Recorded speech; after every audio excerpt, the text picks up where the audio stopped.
En GBM, Invertir es una revolución, presenta La tajada del pastel. Si la economía fuera un pastel, aquel que sepa cómo prepararlo, decorarlo y repartirlo, se llevará la mejor rebanada. ¿Cómo se reparten las tajadas del pastel económico en la actualidad? ¿Cuál es la rebanada que le toca a México y cuál te toca a ti? ¿Es un pastel para todos los invitados o solo para el cumpleañero? Bienvenidos a La Tajada del Pastel, el podcast donde nosotros, Rodrigo Hernández Gallegos y yo, Marina Gómez Robledo, analizamos y debatimos sobre la economía moderna junto al doctor Luis de la Calle Pardo. Este rockstar de la economía mexicana nos enseñará a preparar los mejores pasteles y aparte llevarnos la mejor rebanada. Si queremos que el resto del pastel de la economía mexicana crezca, lo que necesitamos es mayor apertura y mayor cambio tecnológico, mayor innovación. Gracias por escuchar La Tajada del Pastel en tu plataforma favorita. Sigue este podcast para que no te pierdas ninguno de nuestros episodios. ¿Por qué la economía de México es como es? ¿Se asemeja más a economías de otros países latinoamericanos o a la de nuestros vecinos del norte?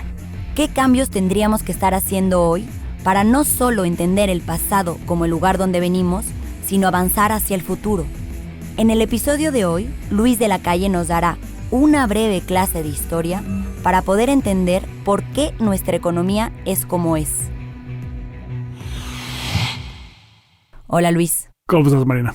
Luis, para entender la historia de la economía de México, ¿dónde tenemos que empezar? Bueno, el libro, la gran colección del Colegio de México sobre la historia general de México, en su primer capítulo, es un capítulo de geografía. La geografía de México influye tremendamente en su desarrollo, en su forma de ser, le da una enorme riqueza. Y sobre todo, la diferencia de altitud es una ventaja tremenda, porque te permite tener en una misma latitud los climas de diferentes paralelos en el mundo, y eso le da a México una riqueza desde antes de la colonia hasta hoy en día que México ha podido explotar de una manera muy importante. Hola Luis, ¿cómo estás? ¿Qué pasó, Rodrigo? Entonces, ¿cuáles son los hitos en la historia de la economía mexicana? Bueno, yo creo que hay muchos. La historia de México es muy larga y no se puede mencionar toda, pero el éxito, cuando un economista va al Mayab, en el sur de México y el norte de América Central, siempre regresa de su viaje con la siguiente conclusión: los mayas tuvieron una etapa de esplendor y dejaron de tenerla porque la capa de fertilidad de la selva es relativamente delgada y hay rendimientos decrecientes a la sobreexplotación de la selva, y por lo tanto la cultura maya estaba destinada a no tener éxito. Es una teoría atractiva para un economista, pero incorrecta, porque la gran pregunta es no por qué fracasaron al final del día los mayas, sino cómo le hicieron para tener 2000 años de esplendor en una zona aparentemente inhóspita.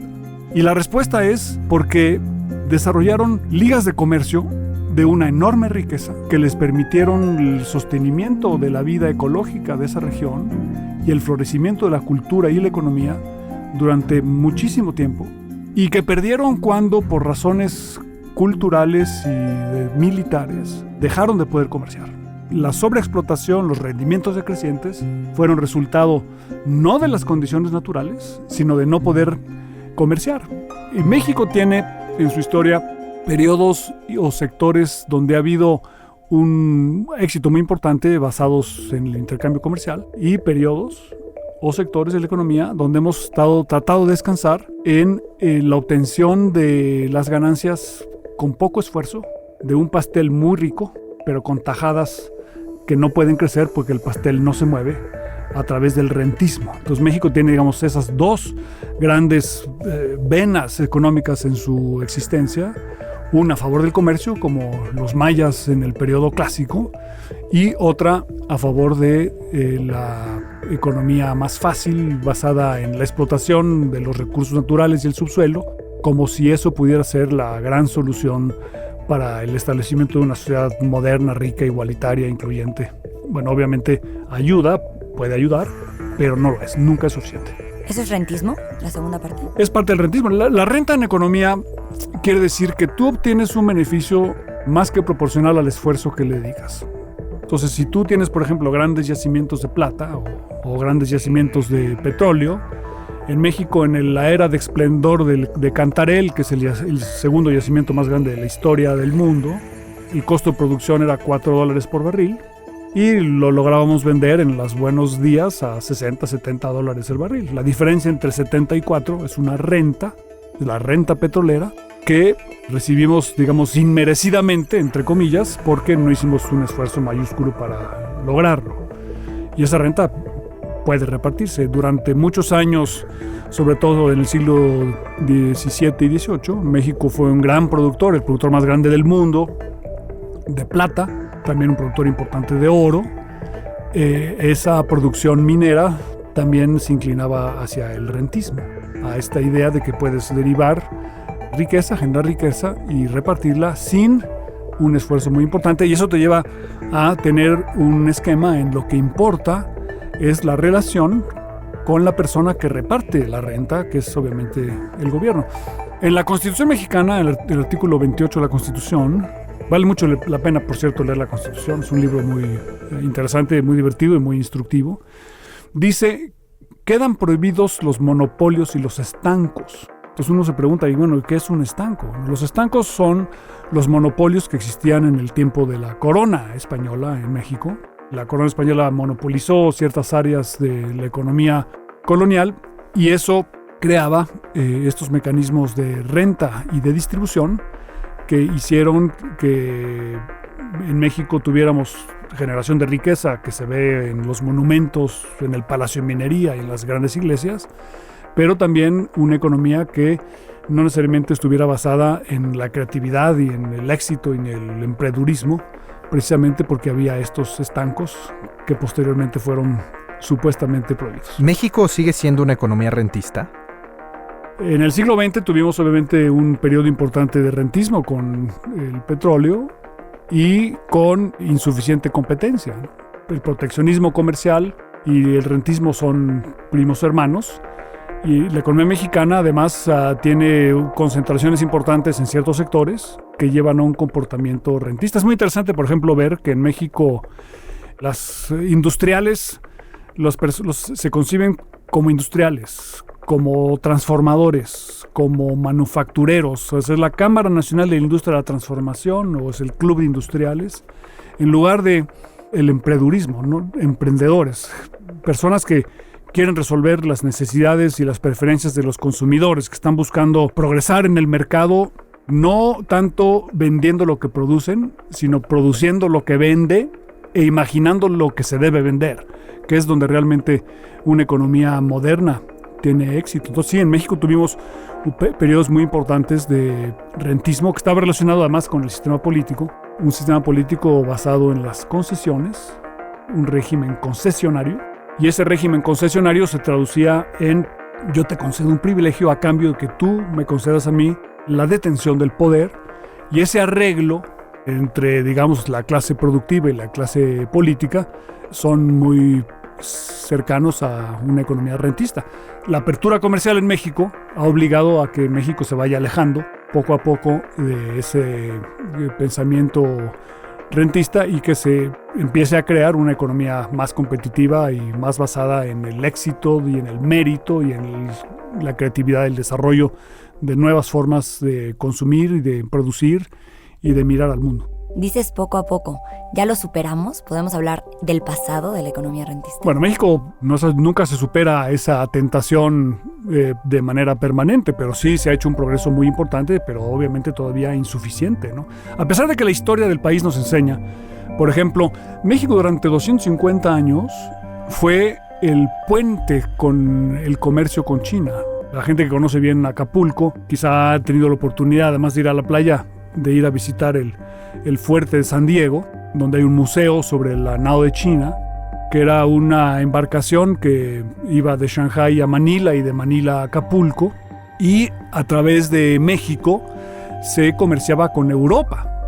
Entonces el intercambio comercial transpacífico jugó un papel importantísimo en el desarrollo de México. México fue una especie de hub del comercio mundial con la nao de China.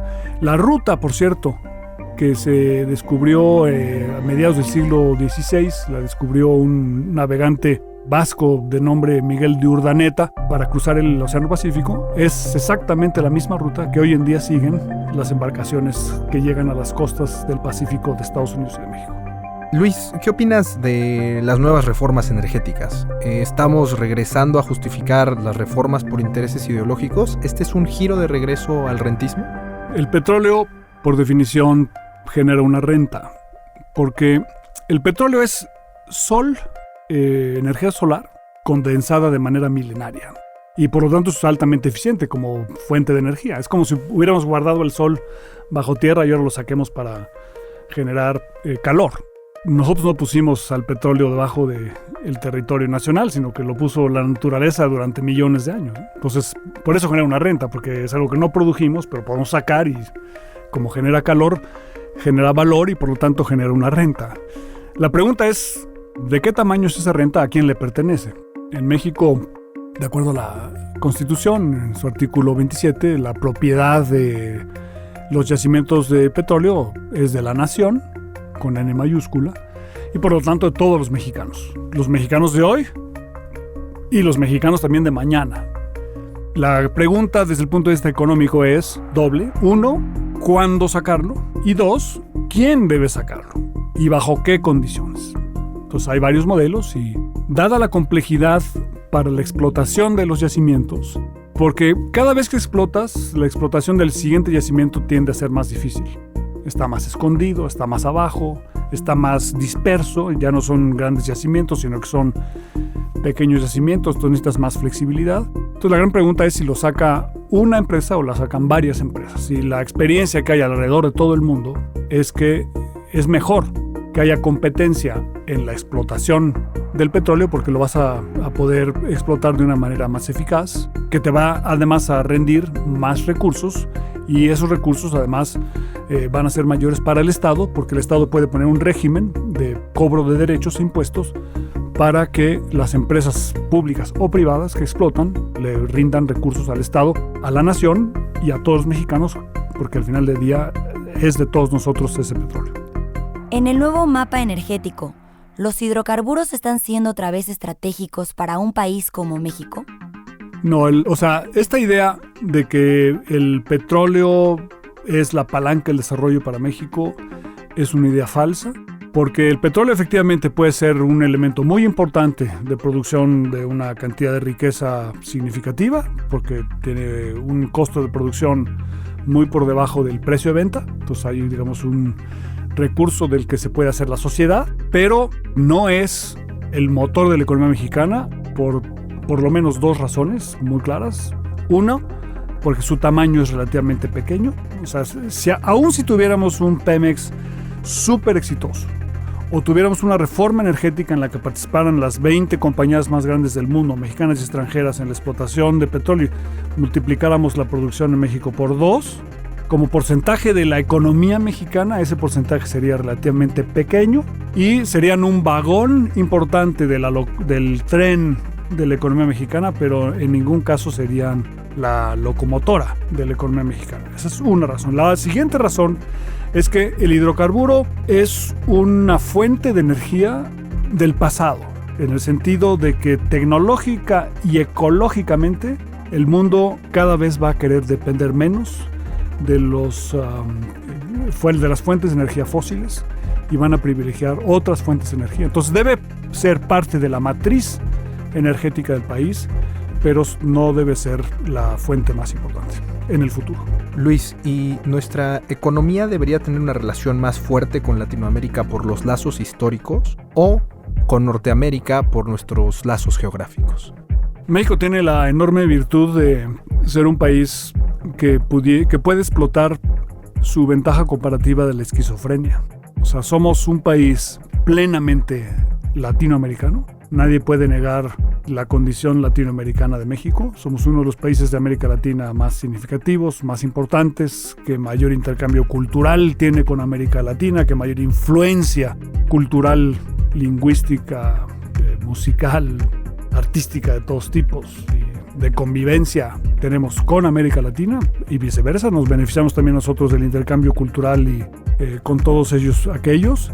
Y al mismo tiempo somos un país de América del Norte en el sentido geográfico de la palabra, pero también en el sentido cultural de la palabra. México está convirtiendo cada vez más en un miembro de la comunidad incipiente de América del Norte y no tenemos por qué escoger entre uno y otro, sino ser ambos al mismo tiempo y beneficiarse de esta pertenencia múltiple que puede tener México como un país al mismo tiempo latinoamericano que un país norteamericano. No tienes que escoger una u otra, hay que jugar en las dos canchas y tener éxito en ambas. ¿Crees que hemos jugado mejor en una cancha que en otra? Sí, o sea, México ha tenido, digamos, retóricamente una inclinación por América Latina, pero es una inclinación retórica más que en los hechos. Hemos tenido durante décadas todas estas iniciativas de integración latinoamericana de saliva, y no fue sino gracias a la integración de México con América del Norte a través del Tratado de Libre Comercio que se negoció con Estados Unidos y Canadá, que empezó un proceso serio de aproximación a América Latina, de negociación con América Latina y de negociación entre países de América Latina, entre ellos, como reacción al hecho de que México hubiera negociado con Estados Unidos. Entonces, ahí se ve clarísimamente cómo pertenecer de manera un poco más plena económicamente en América del Norte no es incongruente con mayores lazos en América Latina. De hecho, sirvió como acicate el Tratado de Libre Comercio de América del Norte para que hubiera tratados de integración comercial más eficaces y no de saliva con América Latina. Con base en nuestro pasado, en el presente se puede pasar del rentismo a la competencia en todos los sectores, o en cuáles y en qué tiempo. Se debe pasar en todos. Los sectores, digamos, que tienen rentas por su naturaleza, la minería, el petróleo, etcétera, pues eso se resuelve con un régimen fiscal que incluya gravar esas utilidades. Con eso se resuelve el problema de cómo repartes esas tajadas de ese pastel, ¿no? Pero si queremos que el resto del pastel de la economía mexicana crezca, lo que necesitamos es mayor apertura y mayor cambio tecnológico y mayor innovación en todos los sectores, y sin apostar a cuál de ellos debe favorecerse. Cuando se le hace la pregunta a los economistas, oye, ¿debe haber política industrial? En el sentido de escoger qué sectores sí o qué sectores no, la respuesta es bastante sencilla. Sí, por supuesto que hay que tener una política industrial. ¿Para favorecer a qué sectores? Pues es muy sencillo. La principal tarea del gobierno en su política industrial debe ser favorecer al sector de la infraestructura, porque la infraestructura es lo que te va a permitir el intercambio, el hecho de que haya buenas carreteras y buenos puertos y buen cruce fronterizo y buenos aeropuertos. Esa es una labor netamente del Estado. Se requiere también infraestructura de transporte y para la explotación del mundo de la energía, ¿no? Líneas de transmisión, gasoductos, además de las líneas férreas, etcétera, que ya habíamos dicho, ¿no? Entonces, ese es un sector que hay que impulsar, el sector de la infraestructura. Y el otro sector que tiene que impulsar el gobierno es el sector de la tecnología, sobre todo a través de la revolución del sistema educativo. ¿Cómo haces para generar capacidad de transformación de la economía? A través del talento. El principal recurso que tiene México no es el petróleo, sino es el talento de los mexicanos. Y el talento se desarrolla a través de un proceso de educación y de reeducación y de contacto con el conocimiento y de premiación de la excelencia. Entonces, allí es donde debe poner el acento el gobierno. Si se dedica a esos dos sectores, el éxito va a ser tremendamente importante. Es mucho mejor dedicarse a esos dos sectores que decir, oye, voy a ponerme a producir bicicletas, cuando no tienes ni la infraestructura ni la educación, que es la base para el éxito de todo lo demás.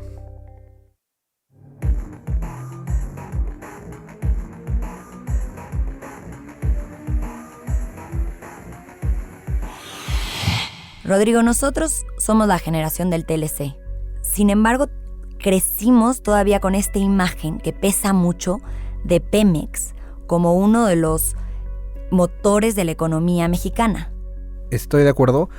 Creo que como la generación TLC nos tocó vivir un México en el que cada vez te abrías más al mundo, ¿no? Y lo veías en que de repente te ibas de viaje y cada vez encontrabas menos cosas afuera que no te pudieras encontrar en México. Y ahora puedes pedir cosas por Amazon a cualquier lugar de Estados Unidos y hasta cualquier lugar del mundo, ¿no? Entonces, por una parte, creo que nos hemos acostumbrado a la apertura y sí tenemos esa resaca histórica de modelos rentistas anteriores que al parecer están reviviendo en el contexto actual.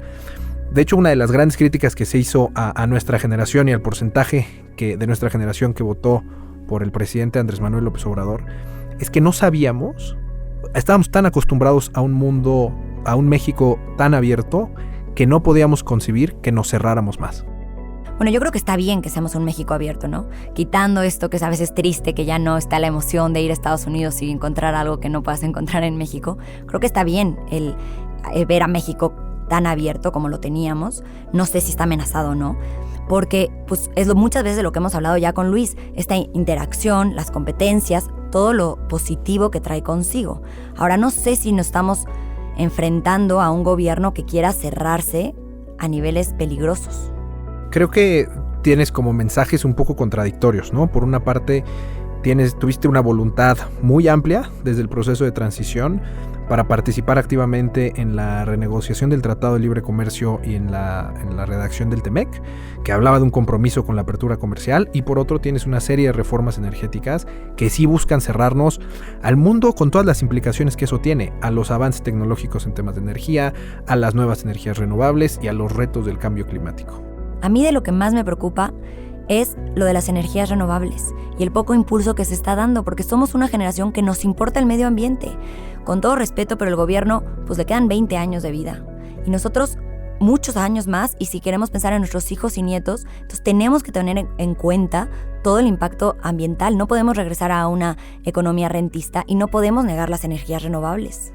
Creo que una de las grandes demandas que tiene nuestra generación, y esto no solo aplica para el gobierno actual, sino en general para la industria energética y a todas las industrias que tienen un impacto negativo en el cambio climático, es no tomar acciones inmediatas. Y lo ves en las reacciones de Facebook, lo ves en las reacciones de Twitter. A mí me impresionó cómo en todo el debate de las diferentes reformas energéticas hubo una participación de nuestra generación gigantesca, ¿no? Que puede ser un tema que muchas veces se puede entender, un tema de flojera o un tema para el que requiere cierto conocimiento técnico, despertó una respuesta social, tan siquiera en el círculo social, con los amigos con los que yo convivo, muy, muy fuerte. Y eso demuestra el arraigo que nosotros tenemos a los retos climáticos y la importancia que nosotros le vemos.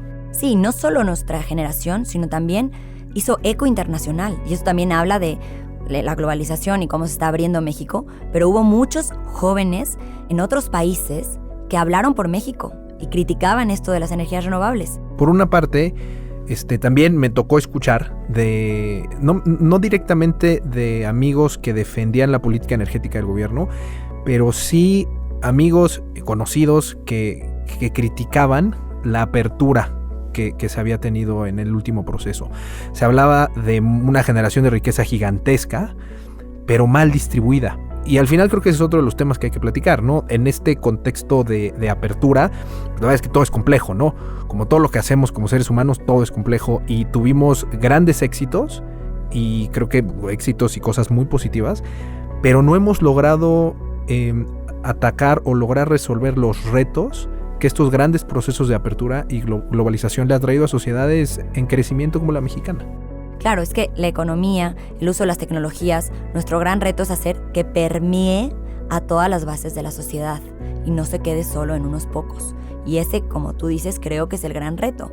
Pero definitivamente, bueno, para mi gusto, para la generación en la que estamos, la opción no es cerrarnos, sino conocer la historia para mejorar el futuro. Muchas gracias por acompañarnos. Los esperamos en el próximo episodio con la receta de otro pastel. Escúchanos en Spotify, Apple Podcast, Amazon Music o en tu plataforma de audio favorita. Y comparte con nosotros tus dudas y mejores recetas. Buen provecho.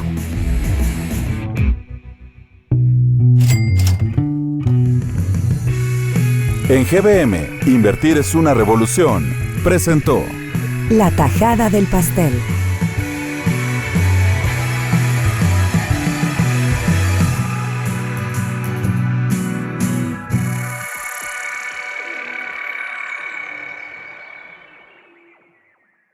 Este es un podcast de Pensando un País producido por Hook Audio.